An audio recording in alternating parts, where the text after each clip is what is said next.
नमस्कार दोस्तों, स्वागत है आपका अपना ही यूट्यूब चैनल टुडे एग्जाम पर। दोस्तों, जैसा कि आज है आपका 10 मई 2023 और आज जो है आपका एमटीएस का एग्जाम था। सेकेंड शिफ्ट की भी एग्जाम समाप्त हो गई है। सेकेंड शिफ्ट के एग्जाम में जीके जीएस के सेक्शन से जो भी प्रश्न पूछे गए सभी 100% ओरिजिनल प्रश्नों के साथ साथ जहरीला एक्स्ट्रा फैक्ट के साथ उपस्थित हो गया हूँ। दोस्तों, जैसा कि आप जानते हैं, मैं जो कोई भी एनालिसिस कराता हूँ तो आपको जो है प्रश्न जो आया उसकी आंसर तो बताते हैं। साथ में जो भी आप ये डॉट देख रहे हैं, एरो देख रहे हैं, ये सभी पॉइंट टू पॉइंट जहरीली एक्स्ट्रा फैक्ट है जो आपको हूबहू एग्जाम के अंदर देखेंगे। एग्जाम के अंदर हूबहू आपको देखने को मिलेगी और मिल रही है। तो चलिए दोस्तों, शुरू कर लेते हैं आज का ये वीडियो। पहला एक प्रश्न पूछा गया था, नीरज चोपड़ा ने ओलंपिक में कितना मीटर भाला फेंका था। देखिए, मैं सब दिन लिख लिख के बताया मेरे दोस्त, 57.58 मीटर। और इस बात पे मैंने प्रैक्टिस सेट में ये भी कहा है याद रखने के लिए कि इनका जो गाड़ी का नंबर है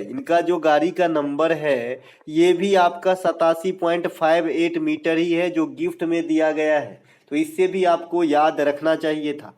57.58 मीटर की दूरी का भाला तय कराया था। कहाँ पे? टोक्यो ओलंपिक 2021 के अंदर। ये 2020 वाला ही टोक्यो ओलंपिक था जहाँ पे भारत ने 7 पदक प्राप्त किए थे, जो आपका 1, 2 और 4 था, जिसमें आपका 1 गोल्ड, 2 रजत और 4 जो है आपका ब्रॉन्ज आया था। गोल्ड जो है ओनली नीरज चोपड़ा के द्वारा भाला फेंक के अंदर 87.58 मीटर की दूरी। 2 जो रजत आया था, एक रवि दहिया साहब के द्वारा और एक आपका मीराबाई चानू के द्वारा। ठीक है, 4 रजत में से 1 रजत इंडियन हॉकी टीम ने भी जीता है, तो ये बात भी आपको ध्यान रखना है। इसके अलावा नीरज चोपड़ा डायमंड लीग 2022 में 88.44 मीटर तक दूरी तक जो है अपने भाला को पहुंचाया। इसके अलावा नीरज चोपड़ा अमेरिका में जो अभी अभी संपन्न हुआ आपका है ना, कौन सा, विश्व एथलेटिक्स चैंपियनशिप, जो कल ये क्वेश्चन डायरेक्ट पूछा गया था कि वर्ल्ड एथलेटिक्स चैंपियनशिप 2022 ये कहाँ पर हुआ है, तो आपका आंसर था अमेरिका के ओरेगन। यहाँ एक जगह का नाम है, यहाँ पे हुआ है। तो यहाँ पे जो है विश्व एथलेटिक्स चैंपियनशिप 2022 के अंदर 88.13 मीटर की भाला इन्होंने फेंका है। चूंकि इनके भाला फेंक से क्वेश्चन आने लगा तो ये तीनों आंकड़ा आपके काम का है। इसके अलावा नीरज चोपड़ा टोक्यो ओलंपिक तो बता ही दिए। इसके अलावा नीरज चोपड़ा को गोल्डन बॉय कहा जाता है। गोल्डन गर्ल किसे कहा जाता है दोस्तों? पीटी उषा को गोल्डन गर्ल कहा जाता है। साथ ही साथ उड़न परी कहा जाता है पीटी उषा को। साथ ही साथ पयोल्ली एक्सप्रेस कहा जाता है। कुछ भी नहीं छोड़ूंगा, जब तक तोड़ूंगा नहीं तब तक छोड़ूंगा नहीं। इसके अलावा जो आपका इंडिया में इस फॉर्म में और भी क्वेश्चन पूछे जाते हैं, जैसे आपका आयरन लेडी पूछा जाता है कि किसे कहा जाता है, तो आप बता देना इंदिरा गांधी को कहा जाता है।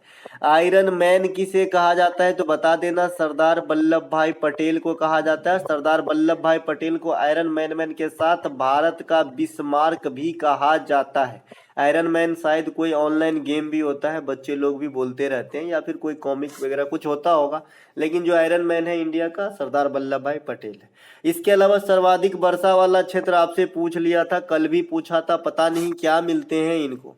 तो ये मानिसराम है, सब दिन बताते आया हूँ, मेघालय में है। यहाँ पर 3 चीज और याद रखना है। मेघालय में गारो खासी जयंतिया, ये आपका एक हिसाब से जनजाति का भी नाम है और पहाड़ी तो है ये है। इसी पहाड़ी के कारण तो यहाँ पे ज्यादा वर्षा होता है। अगर आपसे कोई पूछ ले दोस्त कि इससे पहले मतलब मासिन राम से पहले कहाँ पे सबसे ज्यादा वर्षा वाला स्थान आका गया था, तो बता देना चेरापूंजी, ये भी यहीं पर स्थित है।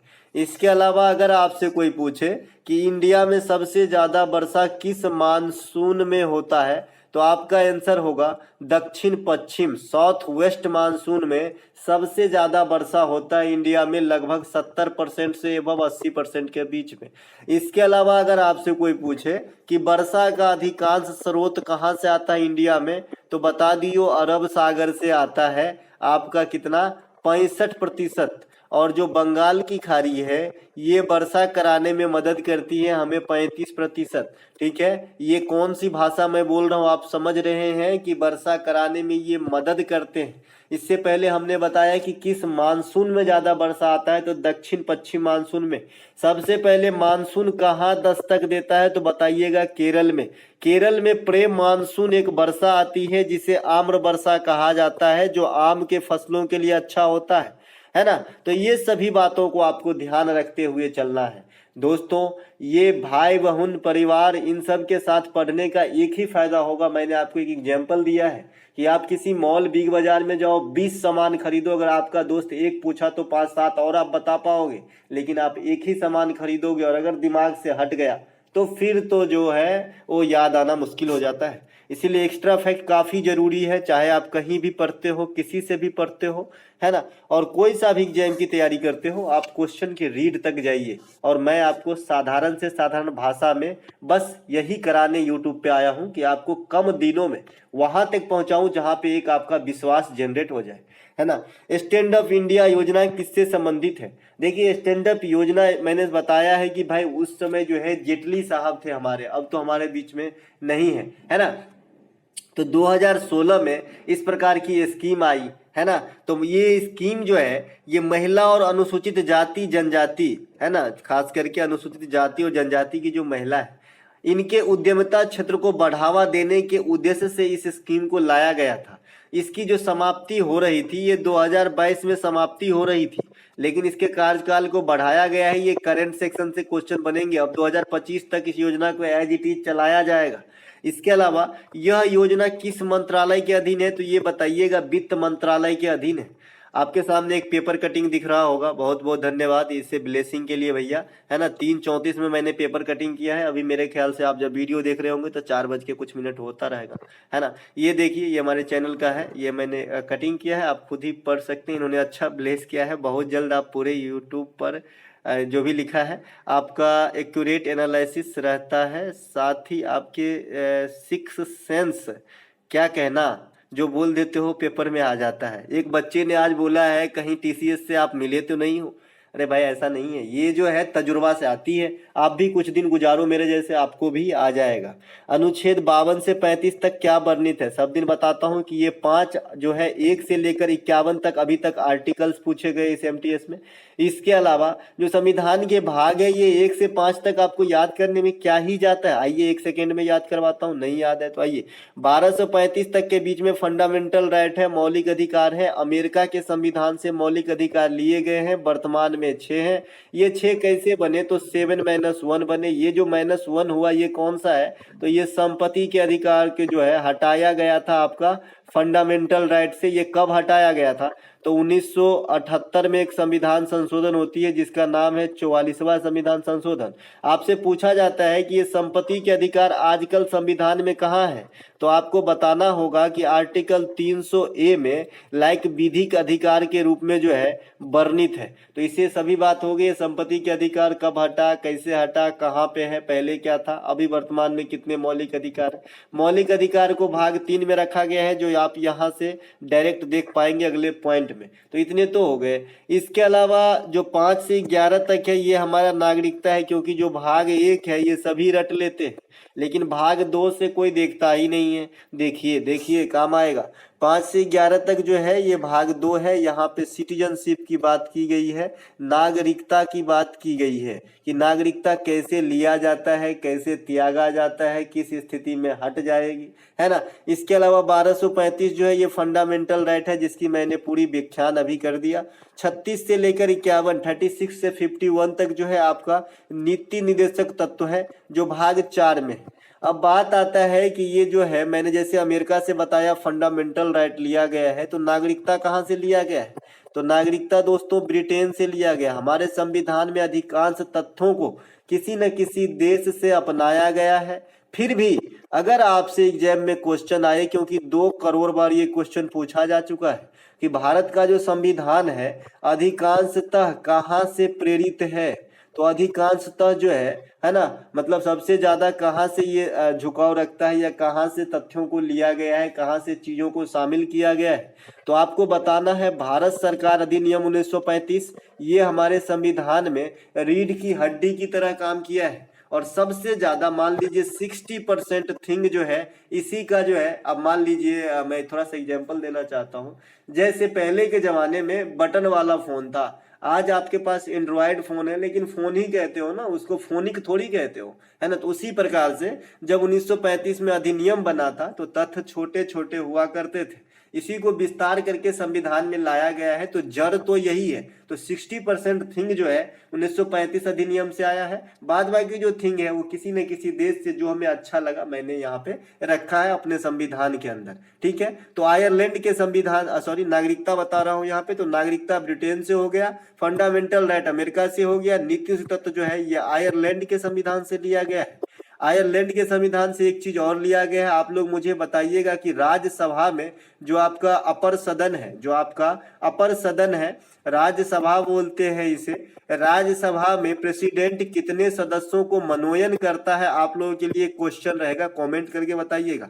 इसके अलावा अनुच्छेद आपका, अब देखिए 51 पे इंड हुआ, तो आगे मैं फिर से 51 याद करने के अच्छी तरीके हैं भैया। 51 से लेके 151 तक भाग 5 में आ जाता है। इसमें द यूनियन की बात होगी, संघ की बात होगी, इसमें सर्वोच्च न्यायालय, राष्ट्रपति, उपराष्ट्रपति, महान न्यायवादी, है ना, ज्वाइंट सीटिंग लोकसभा, ये सभी इसी में आ जाएगा। इसी के बीच में आप देख लीजिए ना, राष्ट्रपति 52 में है, उपराष्ट्रपति 63 में है, इसके अलावा सॉरी 62 में, हाँ 63 में है, इसके अलावा 85 में लोकसभा भंग है, 75 के एक में प्रधानमंत्री है, 124 में सर्वोच्च न्यायालय है, 108 में ज्वाइंट सीटिंग है, 110 में वित्त विधेयक है, 112 में सेंट्रल का विधेयक है, हाँ सॉरी बजट है। तो ये सब जो भी है इसी आर्टिकल के बीच में आ जाएंगे, यानी संघ की बात आ जाएगी भैया। अब संघ की बात है तो संघ की व्यवस्था कहाँ से लिया गया है? तो संघ की व्यवस्था जो है कनाडा, यहाँ पे संघ कहने का मतलब है द यूनियन, सेंट्रल पावर, है ना। संघ जो है कनाडा से लिया गया है संघ की व्यवस्था। इसके अलावा मैंने एक चीज आपको बता रखा है, मैं कुछ भी नहीं छोड़ूंगा, जो मुझे याद आएगा बताऊंगा।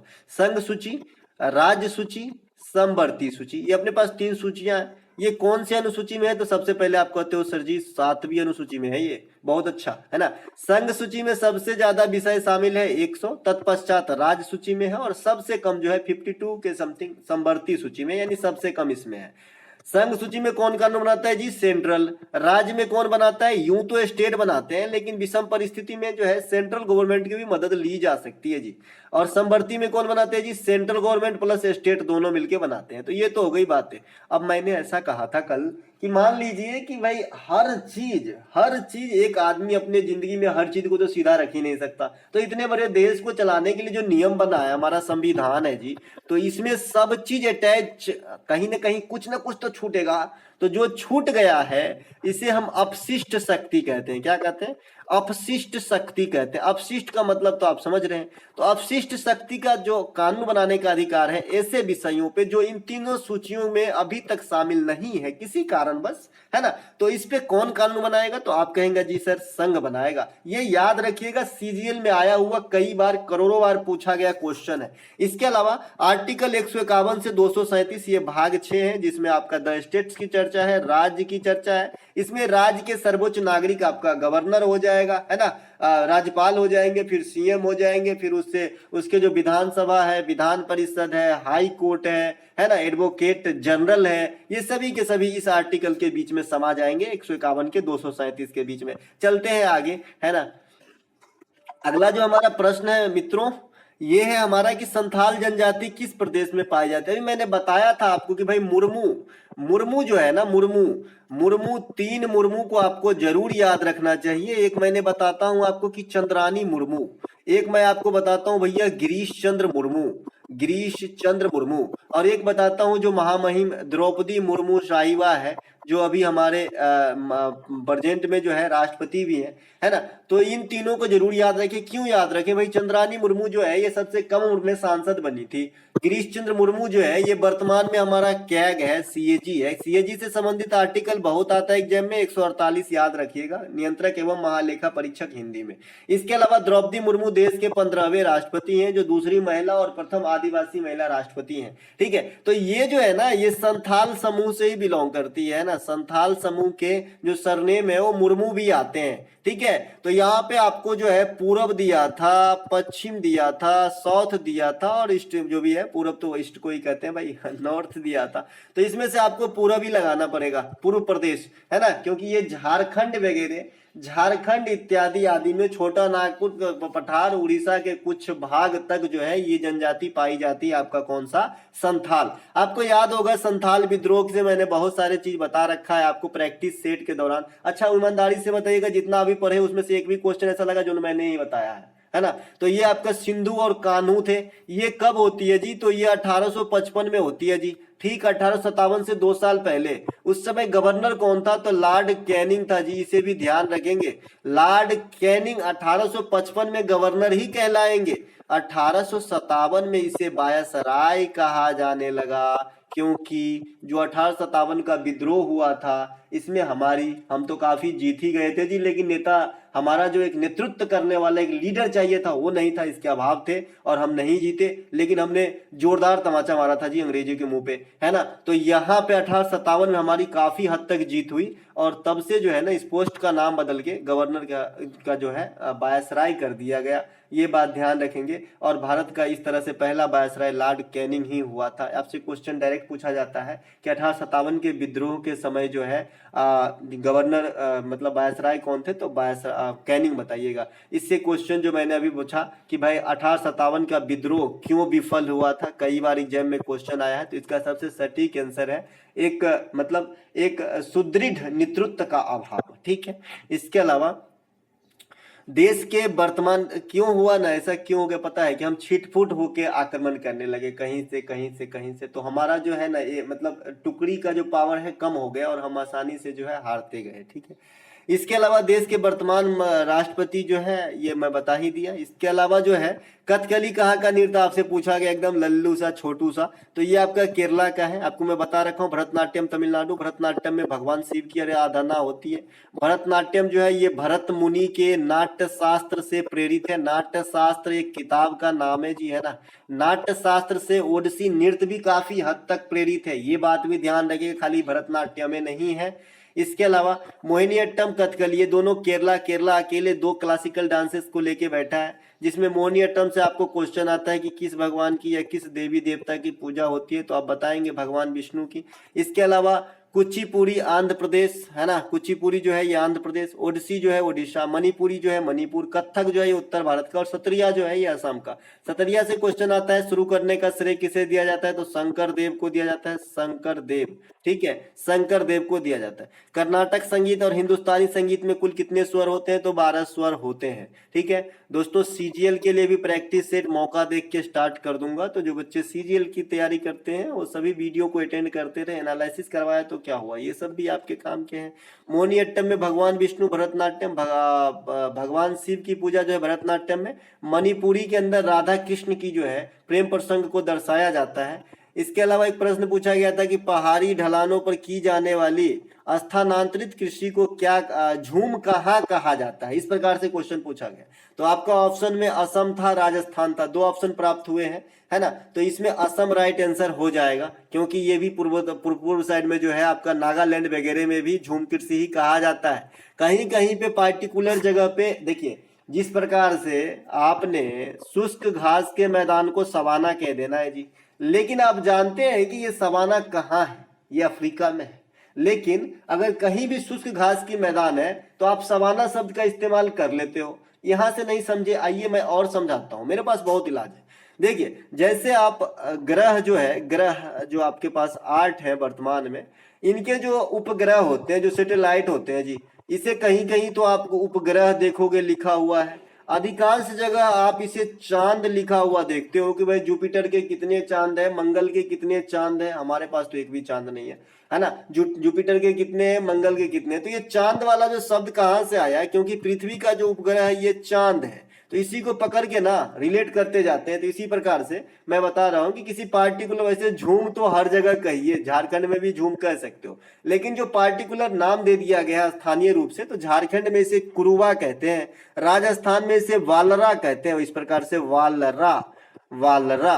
और वालिद शब्द जो है, ये वाला वालिद, ये इस्लाम धर्म में शायद पिताजी को कहते हैं। आई थिंक, क्योंकि इरफान पठान के एक इंटरव्यू में मैंने देखे थे कि वो बोल रहे थे कि मेरे वालिद साहब, मेरे वालिद साहब, तो मुझे लग रहे थे कि पिताजी को बोलते होंगे वालिद, है ना। जिनको पता होगा, मुझे इतना ही पता है इनके बारे में। ये उर्दू शब्द है शायद, वालिद इनके मतलब पिता ही होते होंगे, या फिर हाँ पिता ही होते होंगे। इसके अलावा आंध्र प्रदेश में इस प्रकार की खेती को पोडू कहा जाता है, तो ये भी ध्यान रखेंगे। झूम कृषि के प्रकार, झारखंड में कुरबा, राजस्थान में बलरा, आंध्र प्रदेश में पोडू, ओवरऑल झूम कृषि, है ना। इसके अलावा ये काट छांट वाली कृषि होती है। निम्नलिखित में से टूथपेस्ट जो दांत धोते हैं ना, टूथपेस्ट, तो इसमें क्या मिलाया जाता है ये पूछा गया था आपसे। ऑप्शन में हमें जो प्राप्त हुआ आयरन, मेलोडिनम और फ्लोरीन, तो इसमें आप फ्लोरीन को मिला सकते हैं, फ्लोराइड को मिला सकते हैं आयरन में। फ्लोराइड जो होता है मसूरों वगैरह के लिए अच्छा होता है ना। विद्युत ऋणात्मक काफी होता है फ्लोरीन, है ना, इसी से बनते हैं फ्लोराइड, ये मसूरे वगैरह के लिए अच्छा होता है। तो फ्लोराइड मैं यहाँ पे टिक करूंगा। आप लोग बताइएगा कि क्या आंसर लगा के आए हो बंधु। हड्डी जो बना होता है ना, ये कैल्शियम और फास्फेट का बना होता है, ये बात भी आपको ध्यान रखना है। इसीलिए गर्भवती महिला को कैल्शियम की गोली खाने की सलाह दी जाती है। इसके अलावा और आयरन की भी, क्योंकि उसे एनीमिया होने की भी लक्षण जो है ज्यादा हो जाती है। इसके अलावा दांत के ऊपर पाए जाने वाली जो एक चीज है, इनका नाम है एनिमल, एनिमल नहीं भाई, एनामील, एनामील, एनिमल कहोगे तो जानवर हो जाएगा। एनामील जो है ये शरीर में सबसे कठोर तत्व है, इसे भी ध्यान रखेंगे। इसके अलावा अमोनियम क्लोराइड का प्रयोग ओरल दवाई बनाने में भी होता है। अमोनियम क्लोराइड NH3Cl होगा इसका सूत्र। इसका प्रयोग जो है आप दवाई वगैरह में बनाने में भी देखे होंगे, कई बार आप कफ सिरप वगैरह पीते होंगे तो उस पर भी इसका जो है कंपोजिशन में लिखा रहता है कि इस चीज में जो है इनको मिलाया गया है। इसके अलावा 1885 में फर्ग्यूसन कॉलेज पुणे में संस्थापकों में कौन सा नेता शामिल रहा, ये पूछा गया था, न कि ये पूछा गया था कि किसने स्थापना किया, है ना। तो मुझे इसमें ऑप्शन तो नहीं है, लेकिन मैं एक चीज कहूंगा कि ये पूना की बात है और राजनेता की बात हो रही है, तो इसमें बाल गंगाधर तिलक साहब शामिल हो सकते हैं। आप लोग मुझे बताइएगा कि ये ऑप्शन में थे क्या, या ऑप्शन में थे तो आप आंसर क्या लगाए हैं, है ना। क्योंकि दोस्तों मैं आपको बता दूं कि बाल गंगाधर तिलक का पसंदीदा एरिया पुणे रहा है, और उस समय जो है इनके अच्छे स्वभाव के कारण, ये तो बाद में उग्र रूप धारण किए, है ना, पहले तो ये भी थोड़ा सा शांति रहे थे, और अच्छे हमारे राजनेता हैं ये, है ना, काफी चीज की हमारे देश के लिए, है ना। तो इन्होंने जो आपका 1916 में एक चलाया था ना, वहां पे क्या चलाया था अभी याद नहीं आ रहा, होम रूल लीग, इसमें भी ये रहे। तो पूना इनका पसंदीदा क्षेत्र रहा, इस हिसाब से मैं पूना को यहाँ पे आंसर, बाल गंगाधर तिलक साहब को आंसर लगा रहा हूँ। आप लोग बताइएगा कि इसमें आंसर क्या लगाए हैं। पुणे में एक चीज और होता है जो आपके आने वाले शिफ्ट में देखा जा सकता है कि बालिका विद्यालय प्रथम बार बनी, और मैं बहुत दिन से बताते आ रहा हूं। तो इसकी जो स्थापना है ये ज्योतिबा फूले और उनकी पत्नी सावित्रीबाई फूले के जो है प्रयास से संभव हो पाया, जो पुणे में ही है, महाराष्ट्र में, ठीक है। और इस प्रकार से सावित्रीबाई फूले जी जो है, ये ज्योतिबा फूले वही साहब हैं जो सत्यशोधक समाज के संस्थापक हैं, ठीक है। सत्यशोधक समाज का नाम सुने ना, तो इनके संस्थापक ज्योतिबा फूले साहब है। तो इनकी पत्नी सावित्रीबाई फूले हैं, इन्हीं के प्रयास से जो है बालिका विद्यालय महाराष्ट्र के अंदर स्थापना होती है, और इस प्रकार सावित्रीबाई फूले प्रथम लेडी टीचर इंडिया में बनती है। इसके अलावा तिलक ने होम रूल लीग की स्थापना भी किया, है ना। इनके साथ में जो थे एनी बेसेंट साहिबा भी थी, एनी बेसेंट। एनी बेसेंट के बारे में मैंने बता रखा है भाई, ये पूर्णतः इंडियन नहीं, आयरिश लेडी थी। उसी प्रकार से आपको मदर टेरेसा के बारे में ध्यान रखना है। मदर टेरेसा पूर्णतः इंडियन नहीं, अल्बानिया की रहने वाली थी। कहाँ क्या, अल्बानिया। तो इन्हें दोनों को ध्यान रखें, दोनों ही देवियां यहाँ पे आए, स्वतंत्रता दिलाने में जो है हमें काफी मदद करा, ठीक है। इसके अलावा बाल गंगाधर तिलक साहब जो है मराठा नामक और केसरी नामक, मराठा और किसी लिखा गया, चलो केसरी, मराठा और केसरी नामक पत्रिका का भी जो है संपादन किए थे। इसके अलावा एक प्रश्न पूछा गया है जो प्रश्न क्लियर नहीं है। देखिए ये सभी प्रश्न जो है एक बच्चे ने टेलीग्राम पे मुझे भेजा है, हालांकि मैं जो है याद दिला दिला के पूछा हूं, लेकिन सब चीज बताता गया और उनका बहुत अच्छा एग्जाम गया। आई होप उनका रिजल्ट हो। शंकरन, इन्होंने सिर्फ इतना लिखा था कि ये पूछा था कि कोई शंकर है और ये किस नृत्य से संबंधित है। देखिए इस फॉर्म में एक तो उदय शंकर है ना, एक आपका शंकर महादेवन है जो अभी गाते ही हैं, शंकर महादेवन, इनको जानते ही होंगे। इनका भी एक अभंग मुझे बहुत अच्छा लगता है, माझा माहेर पंडरी, है ना, जो पंडित भीमसेन जोशी भी गाए हैं और ये भी गाए हैं। और न्यू मुंबई का ब्रांड एम्बेसडर भी रहे थे कुछ दिन स्वच्छता वाले में, शंकर महादेवन साहब, है ना। तो ये भी है एक। और एक आपका शंकर नंबूदरी है शास्त्रीय में, तो शंकर नंबूदरी साहब जो है आई थिंक कथकली से संबंधित है। तो बताइएगा इन तीनों शंकर साहब में कौन सा शंकर थे, ठीक है, या भगवान भोले शंकर से कुछ थे। तो मिलेंगे एक नए वीडियो में, तब तक के लिए जय हिंद। ये पीडीएफ जो आप वीडियो डालते ही पूछते हो दोस्तों, पीडीएफ मैं आपको रात को पर डे अपने टेलीग्राम चैनल का नाम भी सेम है, टुडे एग्जाम, आपको डिस्क्रिप्शन में लिंक भी मिल जाएगी, या फिर आप डायरेक्ट सर्च करके जुड़ सकते हैं। कलाम साहब का फोटो है मतलब वॉलपेपर में लगा हुआ, तो आप जुड़ सकते हैं, है ना। मिलेंगे अगले वीडियो में। जय हिंद दोस्तों।